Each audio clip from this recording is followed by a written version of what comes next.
Il y a eu ce jour-là où j'ai pris conscience que mon hyper-indépendance, elle allait plus pouvoir m'aider à avancer. Et je me sens profondément seule.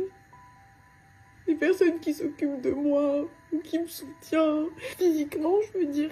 J'ai personne avec qui m'endormir le soir et me réveiller le matin.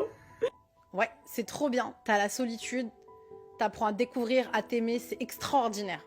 Je développe ma carrière, c'est un truc de ouf. J'ai de la reconnaissance, du succès, de la richesse, de l'abondance. Je rencontre des super personnes en réalité. Mais le matin, le soir, pour les moments importants comme pour les pires moments, je suis la plupart du temps seule. Au début, je me dis que c'est un sacrifice. Je passe des super moments seule. Je kiffe aller manger seule. Et c'est trop bien, sauf qu'un jour je me rends compte que dans des moments extrêmement heureux, comme dans des moments extrêmement tristes, je suis toujours toute seule. T'as des amis mais ils font leur vie. Ils peuvent pas être là tous les jours avec toi. Et dès que quelqu'un va rentrer dans ma vie, au moindre faux pas, je vais l'éjecter. C'est bien, je suis exigeante, je sais ce que je veux, mais du coup je suis sur mes gardes à chaque fois que quelqu'un va rentrer dans ma vie. Notamment les hommes. Et là, je comprends que je suis dans l'hyper-indépendance. En fait, je suis simplement en train d'avoir un comportement absolument opposé à la dépendance affective, mais qui est basé sur les mêmes traumatismes. J'ai peur d'être abandonnée, d'être seule, donc je vais vers des relations qui vont combler ce manque. J'ai peur de perdre le contrôle et la paix que je suis en train de vivre, donc je glorifie ma solitude, et je fais bien comprendre que je n'ai besoin de personne. Et les gens prennent beaucoup moins de tes nouvelles, parce qu'ils se disent « Oh, mais ça va, elle gère. » Non, elle gère pas. Elle est passée du mode guérison au mode survie. La solitude, c'est temporaire, c'est un passage initiatique, ça permet de se reconnecter à soi. Et aujourd'hui, il y a beaucoup de gens qui vendent ça comme étant un mode de vie. J'adore marcher seule, aller faire plein de choses toute seule, je sais faire tout toute seule presque. J'ai monté même tous les meubles de chez moi toute seule, mais je le redirai jamais assez.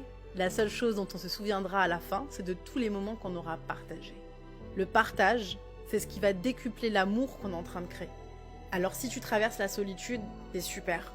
T'es en train d'en apprendre plus sur toi. Mais n'oublie pas qu'à un moment donné, tout ce que t'es en train de construire d'extraordinaire, ce sera le temps de le partager.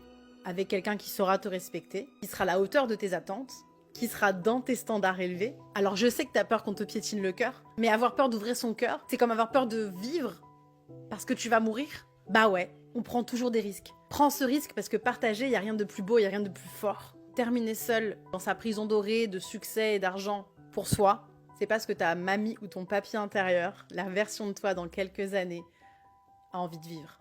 J'ai envie de me faire un câlin quand j'ai mal d'être seule, parce que c'est une réaction absolument naturelle qui me rappelle que non, je ne suis pas seule dans l'absolu.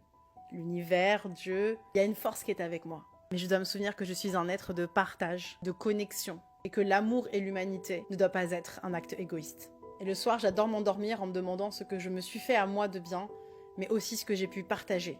Et crois-moi, qu'il n'y a rien de plus nourrissant pour le cœur que de donner ce qui t'apporte à toi aussi du bonheur.